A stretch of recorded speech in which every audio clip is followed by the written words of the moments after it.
नमस्कार, मैं अमन शुक्ला। आप देख रहे हैं वीके न्यूज़। में मौजूद हूँ पश्चिमी मेदिनीपुर में।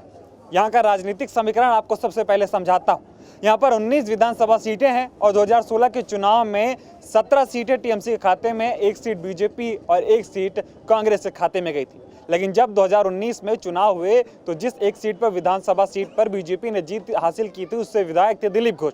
उनको यहाँ से सांसद बना दिया गया खड़गपुर से, और वो सीट जब खाली हुई तो वहाँ पर उपचुनाव हुआ और उस पर भी टीएमसी ने जीत हासिल कर ली। मतलब कि मौजूदा समय में यहाँ के 19 विधानसभा सीटों पर 18 सीट पर टीएमसी का कब्जा है और 1 सीट पर कांग्रेस का। और अब दोबारा चुनाव होने वाले हैं और वोटिंग की तारीख नजदीक आ गई है। इस बार के चुनाव में जिस 1 सीट पर कांग्रेस ने जीत हासिल कर रखी है, वो कांग्रेस उस सीट को बचाने में लगी हुई है और 18 सीटों पर अपनी दोबारा जीत काबिज करने के लिए दीदी पूरी ताकत लगा रही हैं। लेकिन अब की बार चुनाव में पश्चिम बंगाल में भारतीय जनता पार्टी भी पूरे दमखम के साथ चुनाव लड़ रही है और बीजेपी का ये नारा है कि अब की बार वो 200 से ज्यादा सीटें लाकर यहाँ पर जीत हासिल करेगी।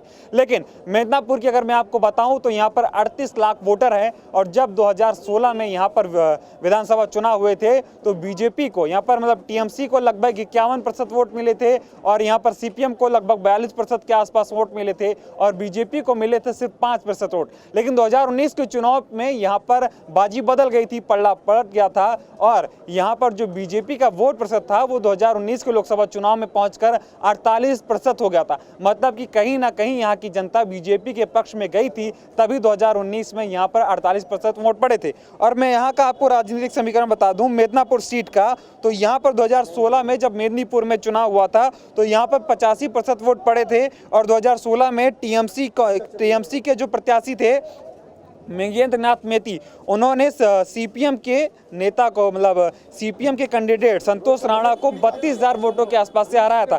लेकिन अब की बार सीपीएम यहाँ पर टकराव में नहीं है, सीपीएम लड़ाई में नहीं है। अब की बार लड़ाई है टीएमसी और बीजेपी।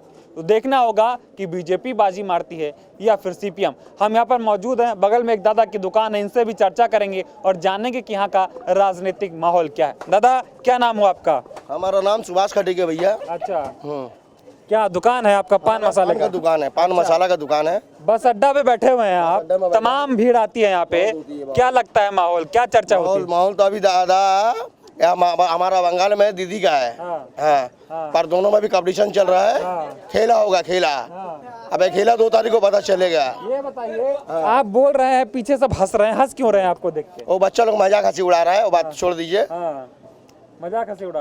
अच्छा, ये बताइए, अभी आप कुछ कह रहे थे कि यहाँ का बस का समस्या है। बस का क्या समस्या है? समस्या है, सब अभी इलेक्शन में चल गया है। कौन ले गया इलेक्शन में? इलेक्शन में अभी तो बीजेपी भी लिया है और दीदी भी लिया। दीदी कम लिया, बीजेपी ज्यादा लिया। अच्छा, तो इसलिए यहाँ पर बस नहीं मिलता। बस नहीं, अभी बस खाली ऑटो चल रहा है, मारुति चल रहा है थोड़ा बहुत। वो लोग पैसा कमा रहे हैं, बस ऑटो वाले पैसा कमा रहे हैं, मारुति वाले नहीं उतना नहीं कमा रहा, थोड़ा बहुत कमा रहा है। तेल का दाम बढ़ा हुआ है ना।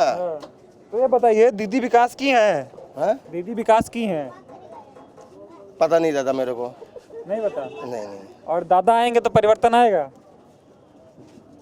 मैं समझ नहीं पा रहा हूँ। मैं कह रहा हूँ दादा आएंगे तो परिवर्तन आएगा पश्चिम बंगाल में। मान लीजिए अगर बीजेपी जीत गई, बीजेपी कह रही आएंगे तो परिवर्तन आएगा, तो क्या लग रहा है आपको? हमारा दीदी के रहने से परिवर्तन ज्यादा आएगा। तो दीदी जीतेगा। दादा भी तो पूरे ताकत से लड़ रहा है। वो भी ताकत लगाया है। लगाया है ताकत। दोनों का ताकत है, लेकिन खेला होगा 2 तारीख को पता चलेगा। खेला होगा। खेला कैसा वाला खेला? खेला होगा मतलब वो जो बंगला बोलता ना, खेला होगा, खेला। वो वाला खेला। तो बीजेपी कह रही खेला नहीं, विकास हो गए। विकास थोड़ा बोलो चाचा, आप भी। चाचा बोल लिए? नहीं, ठीक है चाचा, बोलिए चाचा। हाँ ठीक है, इतना ठीक है, इतना ठीक है। वोट पड़ेगा, इतना जानते हैं। जो वोट पड़ेगा विकास के नाम पे वोट पड़ेगा। बंगाल के अंदर विकास हुआ है, ऐसी बात नहीं है, जगह जगह विकास हुआ है और जो हो रहा है विकास ही हो रहा है। दंगा, सबसे बड़ा बात कि दंगा झगड़ा लड़ाई, इससे बंगाल मुक्त है। इससे कोई दो राय नहीं है कि बंगाल में इस किस्म का बात हो रहा है। ये हमारे जो है यहाँ के बच्चे हैं, लेकिन ये जो बस स्टैंड में जो अभी आप देख रहे हैं, ये बस स्टैंड ऐसा दुर्दशा इसलिए है, आप ये बस स्टैंड का देख करके दुर्दशा इसलिए समझिए, ये रेल का प्लॉट है और सेंट्रल गवर्नमेंट के हाथ में है इसका। कई बार सेंट्रल गवर्नमेंट को बोला गया, जो भी सेंट्रल गवर्नमेंट आई है, यहाँ दिलीप घोष तक जी आए हैं, आकर के यहाँ के बाथरूम को, यहाँ पे एक बाथरूम है, आप अगर आप जाइएगा तो बाथरूम का भी थोड़ा इंटरव्यू ले लीजिए। यहाँ के शौच का इतना बुरा हाल है, अगर किसी लेडीज़ को अगर पैखाना लग जाए तो उसके लिए जहमत हो जाएगा। यहाँ पे इतना बुरा हाल है, अगर किसी आदमी को पैखाना लग जाए या बाहर से ट्रेन से उतर के दिल हो कि हम नहा के थोड़ा देर जाएंगे, कोई व्यवस्था नहीं है। और यहाँ पे हमारे दिलीप सरकार जी जब एमएलए थे, एमएलए से पहले जीते थे, तो एमएलए के टाइम में वो जीतने के बाद आए थे, वो वादा करके गए थे, लेकिन वो वादा आज तक पूरा नहीं हुआ। एमपी बनने के बाद भी वो आए थे, लोगों को बोले, यहाँ के जो कार्यकर्ता थे उनको बोले कि हमको फर्स्ट काम इसको करवाएंगे, लेकिन आज तक हुआ नहीं। आज तक हुआ नहीं, और कब होगा ये भगवान जानता है। लेकिन फिर भी आश्वासन अभी हमारे जो प्रधानमंत्री, हमारे जो अभी दीदी जो हैं, यहाँ के जो म्यूनसिपैलिटी के जो चेयरमैन हैं, उनका नाम है प्रदीप सरकार, उनका कहना है कि जो हुआ है हम लोग का सेंट्रल से बातचीत चल रहा है, अब जा कर के इसको सेंट्रल से हम लोग अपने हैंडओवर में लेने वाले हैं। लेने के बाद यहाँ पे आज तक का करीब 25 साल हो गया बस स्टैंड यहाँ पे आकर के, उस पार बस स्टैंड था, इस पार आके 25 साल हो गया।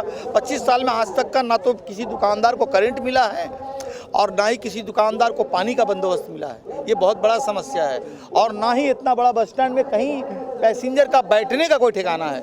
ये पैसेंजर जो आते हैं किसी दुकानदार के पास जाके छुप के साइड में होके खड़ा होकर के अपना टाइम बिताते हैं, बस आता है, बस में जाते हैं। बहुत बड़ा समस्या है, इसको कोई नहीं हल कर सका आज तक, समझे। और हम लोग आशा रखते हैं कि उसको जितना जल्दी किसी का भी सरकार बने, हम ये नहीं चाहते बीजेपी का बने, हम ये नहीं चाहते कि टीएमसी का बने, जिसका भी सरकार बने, बस स्टैंड का विकास होना चाहिए।